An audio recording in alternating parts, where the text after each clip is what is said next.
So hey guys, welcome back to my YouTube channel. I am Deepika and today I am going to explain chapter 1 of class 12th, that is reproduction in organism. ये हमारा second lecture है और आज हम इसमें sexual reproduction के बारे में पढ़ेंगे, ठीक है। So let's begin.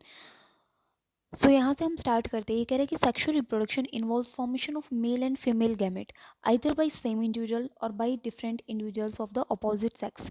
भाई एसआर के अंदर क्या होता है, हमारे मेल गैमेट बनते हैं और फीमेल गैमेट बनती है।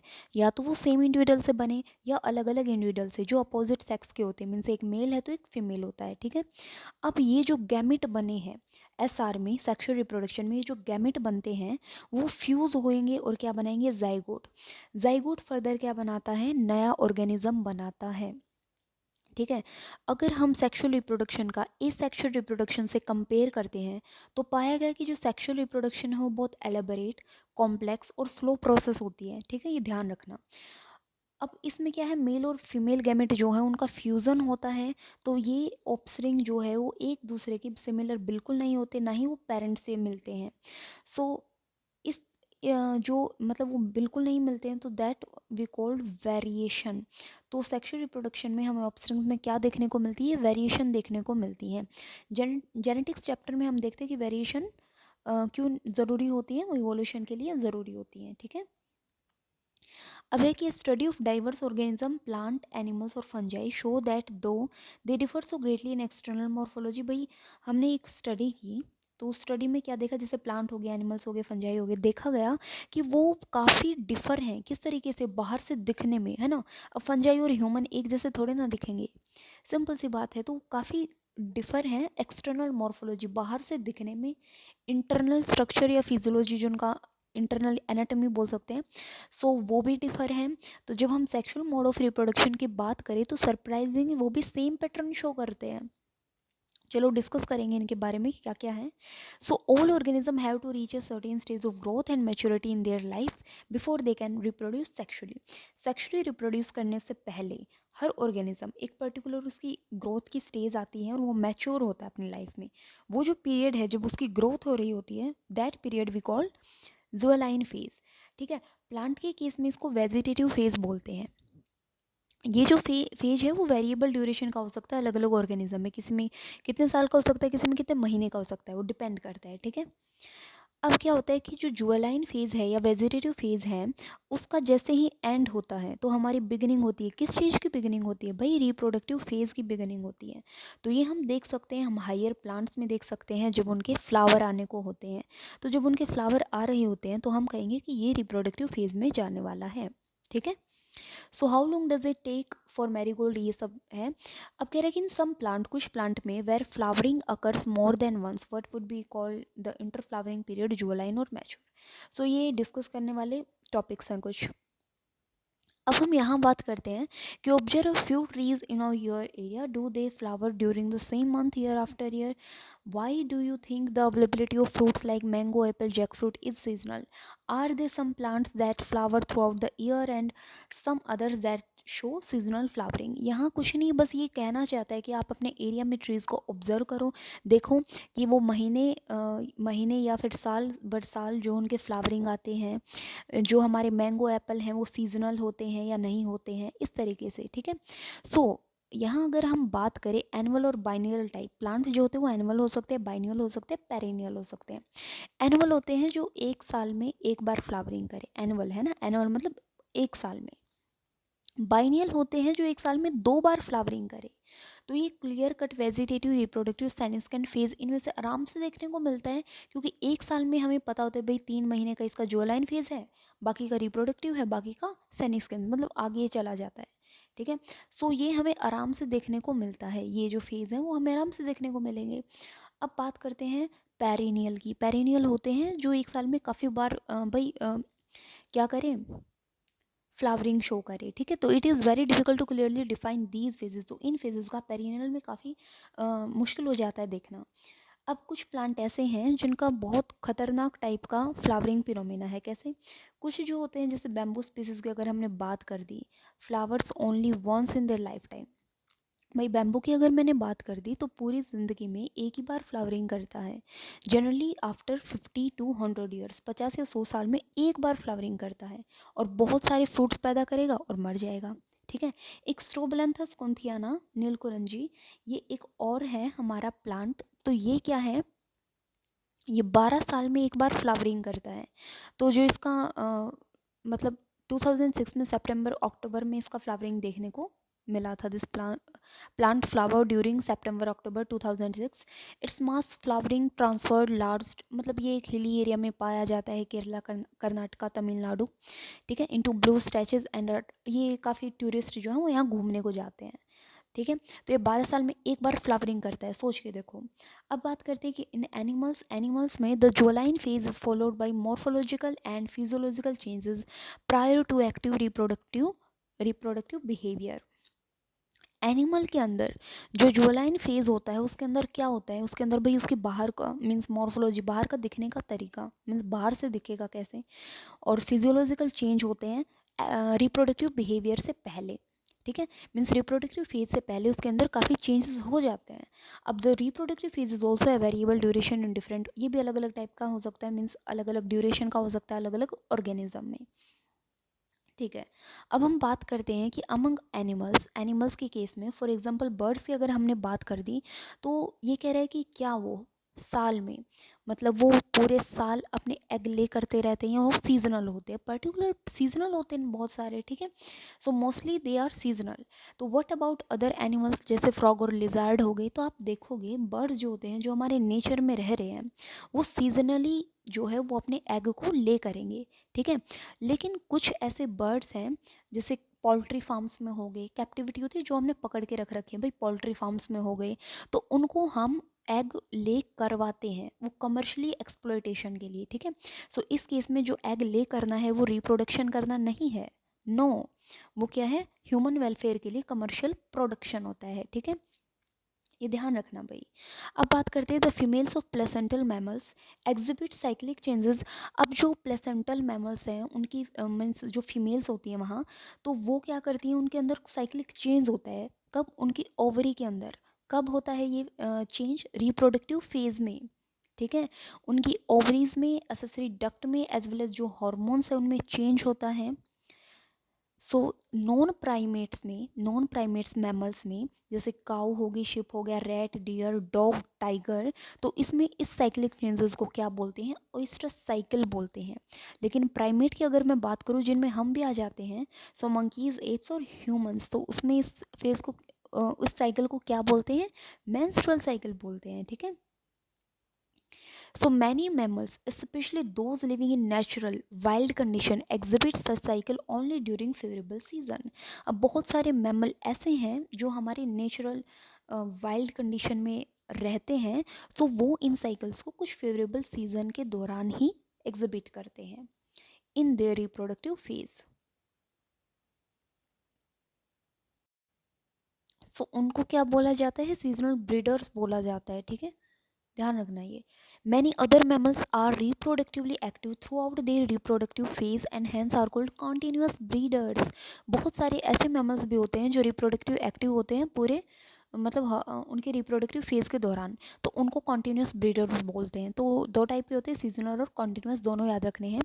सो that we all grow old, जब हम बूढ़े हो जाते हैं, means if you live long enough. ठीक है, so it's something that we recognise, जो हम पहचान जाते हैं, what is mean by growing old. So the end of reproductive phase can be considered as one of the parameter of senescence or old age. तो जैसे ही हमारी reproductive phase end होता है, मीन्स अब हम और reproduction नहीं कर सकते हैं, तो उस केस में क्या होता है, हम कौन सी स्टेज में जा रहे हैं, हम सेनिस्केंस स्टेज या ओल्ड स्टेज में जा रहे हैं। तो there are concomitant changes in the body, हमारी बॉडी के अंदर काफ़ी चेंज होता है इस स्टेज में। क्या होता है, हमारा मेटाबॉलिज्म प्रोसेस स्लो डाउन हो जाता है। ठीक है, during the last phase of life span. ठीक है, old age ultimately leads to death, बाद में क्या होता है भाई, डायरेक्ट टू डेथ। ठीक है, ओके। अब हम बात करते हैं कि in both plant and animals में hormones are responsible for transitions between the three phases. इन फेजेस में एक फेज से दूसरे फेज में जा रहे हैं, दूसरे से तीसरे में जा रहे हैं, ऐसे। तो इसमें हॉर्मोन्स रिस्पॉन्सिबल होते हैं। ठीक है, ऐसे ही नहीं होता है ये एकदम से।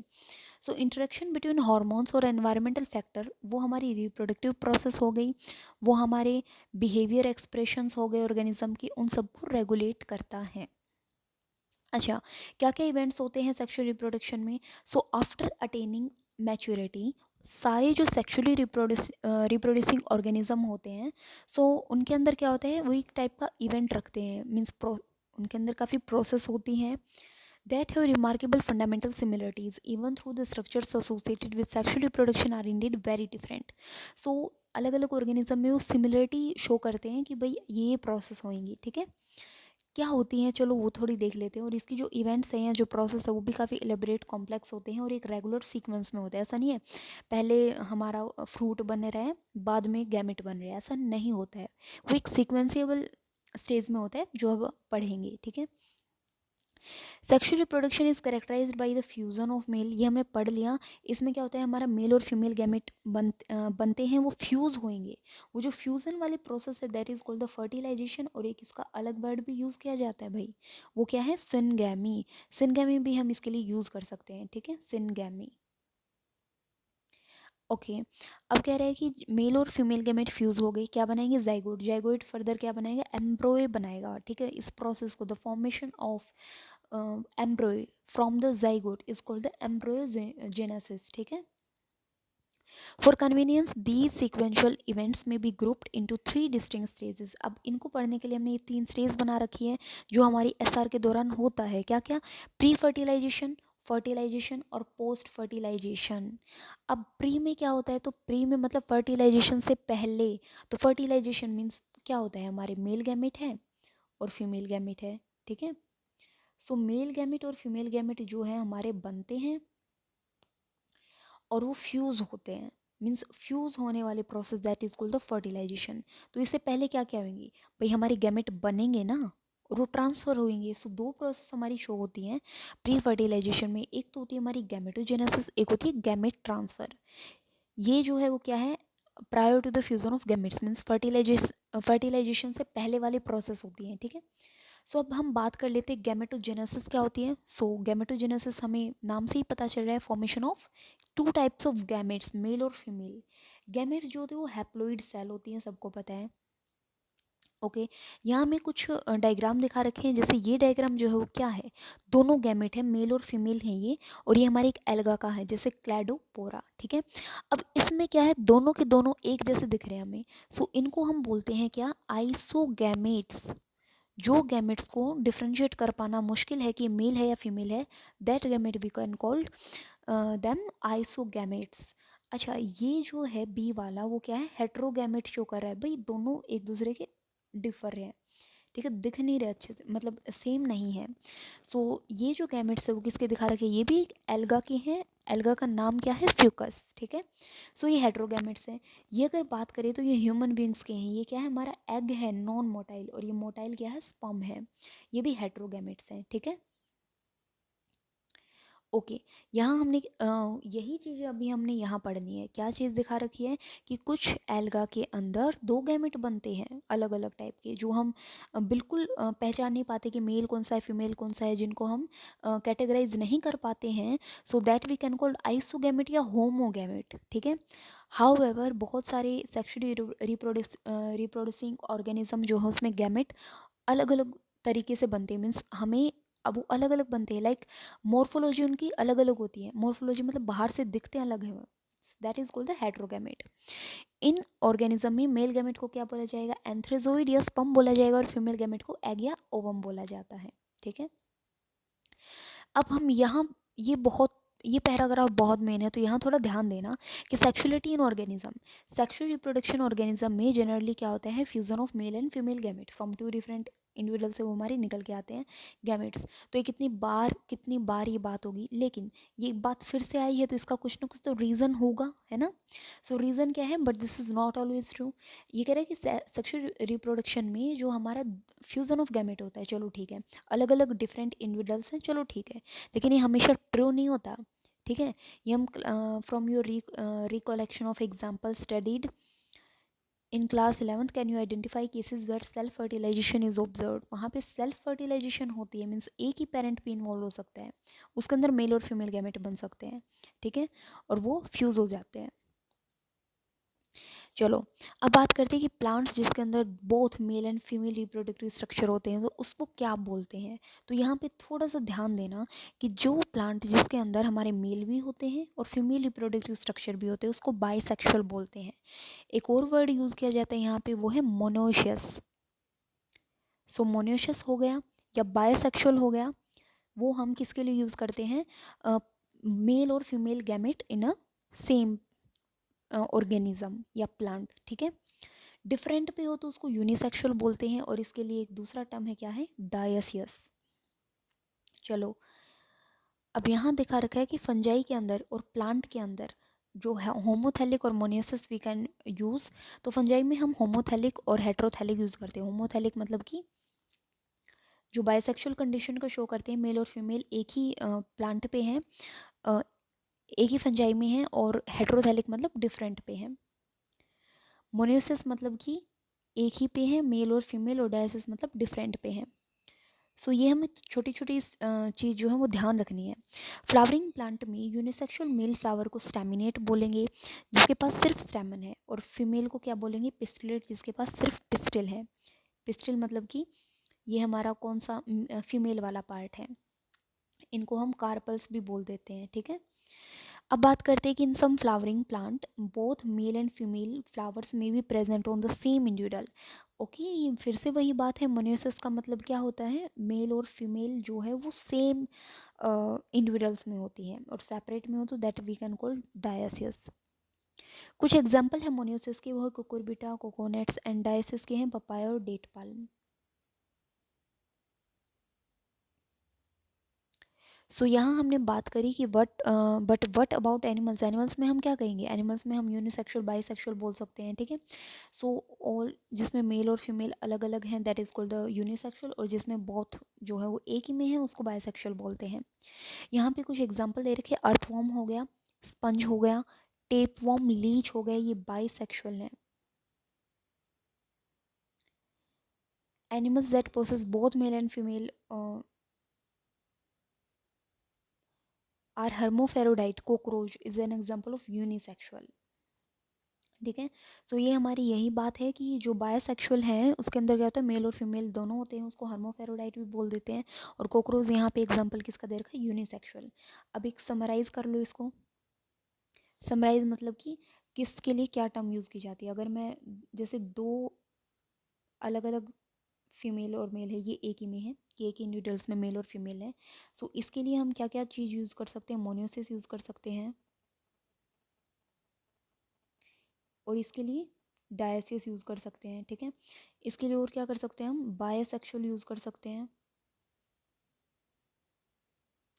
और क्या कर सकते हैं हम, अगर फंजाई के केस में हम इसको क्या बोलते हैं, होमोथैलिक बोलते हैं, और इसको हर्मोफेरोडाइट भी बोलते हैं, हर्मोफेरोडाइट।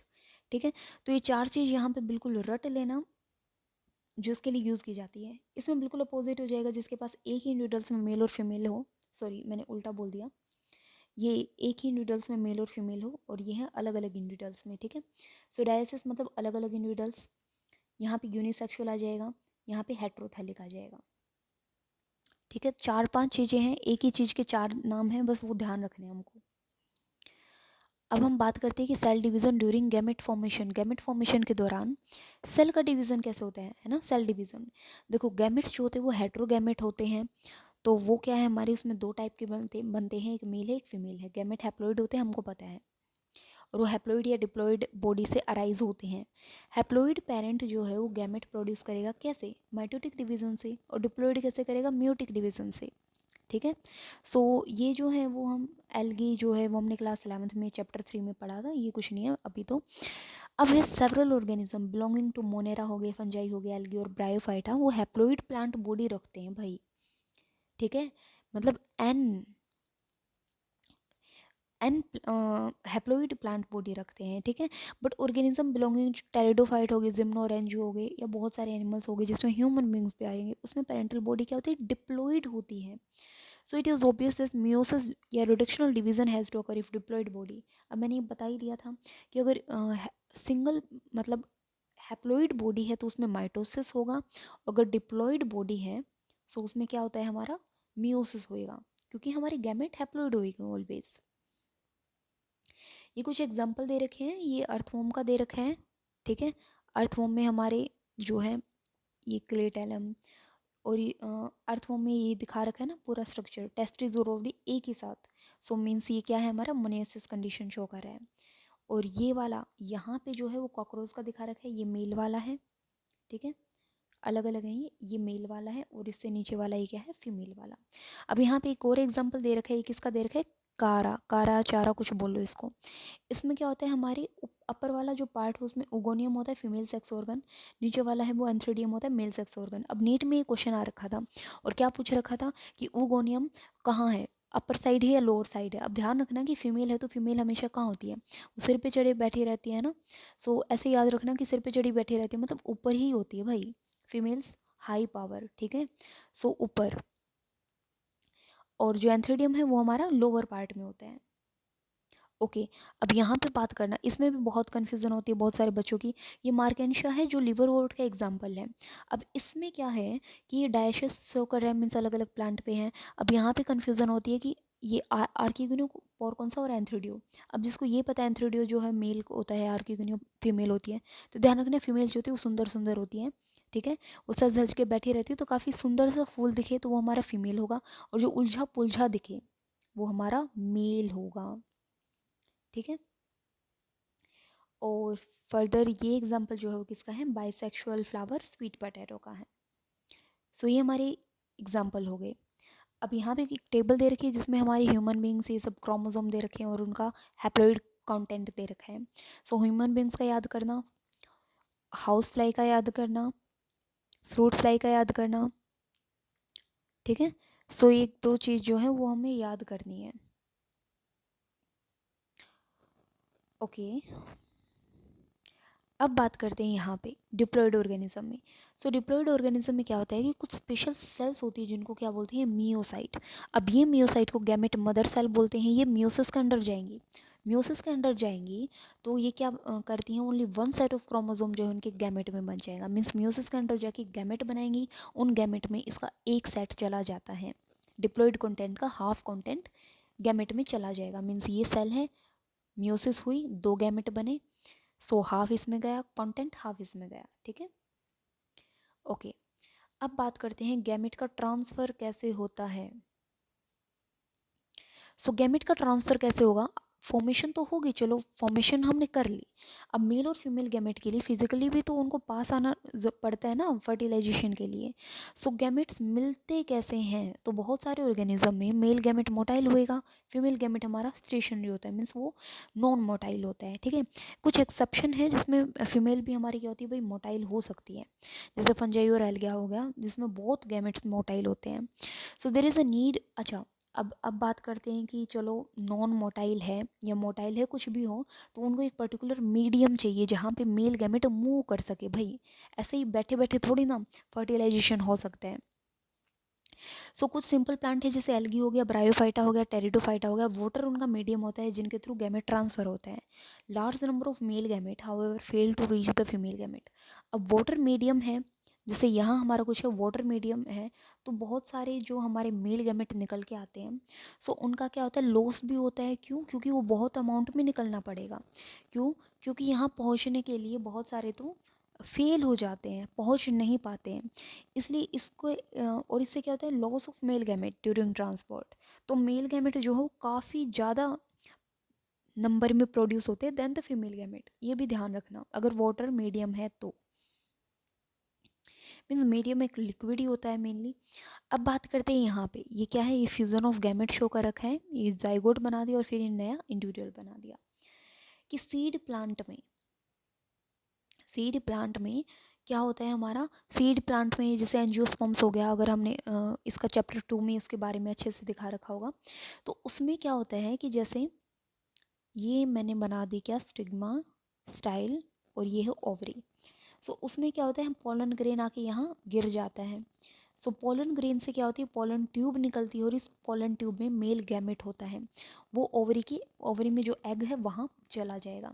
सो सीड प्लांट में पोलन ग्रेन्स जो होते हैं वो मेल गैमेट को कैरी करेंगे और ओवल के अंदर क्या होता है, एग होता है। तो पोलन ग्रेन जो है वो एंथर में प्रोड्यूस होता है, जो कि हमको पता है। और वो कहाँ जाएगा, जो मैंने अभी डायग्राम बनाया उसके अपर वाले पार्ट में स्टिग्मा पर जाएगा फीमेल के, और फर्टिलाइजेशन हो जाएगा। ठीक है। In bisexual self fertilisation plant example pea, देखिए कहाँ छुपा बैठा है। सो ये वहाँ नहीं दे रखा था ऊपर, ये यहाँ दे रखा है, और ये नीट में क्वेश्चन आ रखा है कि इनमें से बायोसेक्सुअल प्लांट बताओ। सो एक एग्जाम्पल में पी भी था, तो पी ही उसका आंसर आएगा। ठीक है। सो इन बायोसेक्सुअल, बायोसेक्सुअल मतलब कि क्या दिखा रखा है, बायोसेक्सुअल मतलब कि मेल और फीमेल एक ही इंडिविजुअल में है। सो उसमें सेल्फ फर्टिलाइजेशन होएगा। सो पीज में क्या होता है, transfer of pollen grain to the stigma बहुत इजी हो जाता है। क्यों? क्योंकि भाई एक ही फ्लावर है, एक ही फ्लावर में पास पास में हमारे एंथर और स्टिग्मा होते हैं। ठीक है। सो पोलन ग्रेन जो है वो शेड हो जाते हैं यहाँ पे, और वो इनके कांटेक्ट में आ जाते हैं। But in cross pollinating plant including diocese plant, cross pollination होता है अलग अलग प्लांट पे। डायसिस प्लांट है या एक ही प्लांट पे मेल फीमेल फ्लावर अलग अलग हैं, इस टाइप से। So a specialised event called pollination facilitates transfer. तो उनमें क्या होता है, मीन्स अलग अलग प्लांट है, एक प्लांट यहाँ है एक प्लांट यहाँ है, अब इनमें क्या होगा, क्रॉस पॉलिनेशन होएगा। पॉलिनेशन होता है, पॉलिनेशन का मतलब क्या है, transfer of pollen grain from the anther to the stigma of the female part. Pollen grains germinate on stigma and the pollen tubes carrying the male. वही बात है जो मैंने अभी बताई कि ये हमारा स्टिग्मा है, ये स्टाइल है, ये ओवरी है, यहाँ पे पोलन ग्रेन आके गिर गए। अब ये पोलन ग्रेन, ये जो स्टाइल है ना अपनी नीचे वाली, सो क्या होता है कि ये जो पोलन ग्रेन यहाँ गिरे हैं, इनमें से क्या होता है, एक ट्यूब निकलती है, पोलन ट्यूब। इस पोलन ट्यूब के अंदर हमारे मेल गैमेट होते हैं। क्या होते हैं? Male gamete. ठीक है। सो पोलन ट्यूब के अंदर मेल गैमेट होते हैं, वो ओवल तक पहुंच जाएंगे और मेल गैमेट एग एग के नियर डिस्चार्ज कर देंगी। डायसिस प्लांट में क्या होता है, डायसिस प्लांट मतलब डिफरेंट इंडिविजुअल्स पे जो बने रहे, उनमें भी एक स्पेशल मैकेनिज्म होता है भाई गैमेट ट्रांसफर करने का। तो सक्सेसफुल ट्रांसफर अगर हो गया और वो नज़दीक आ गई, तो हमारा फिर क्या होएगा, फर्टिलाइजेशन। फर्टिलाइजेशन मतलब फ्यूजन या सिनगैमी हो जाएगी। ठीक है। ये कुछ एग्जाम्पल है जिसमें होमोगैमेटिक ऊपर दे रखा था और is germinating pollen grains on the stigma of a flower। अब फर्टिलाइजेशन वाला जो टॉपिक है वो हम नेक्स्ट वीडियो में करेंगे। ठीक है। सो आज के लेक्चर में इतना ही गाइज, आप मिलते हैं नेक्स्ट वीडियो में with next lecture. Okay, so thanks for watching my video, and guys if you like my video then also subscribe my channel. Thank you.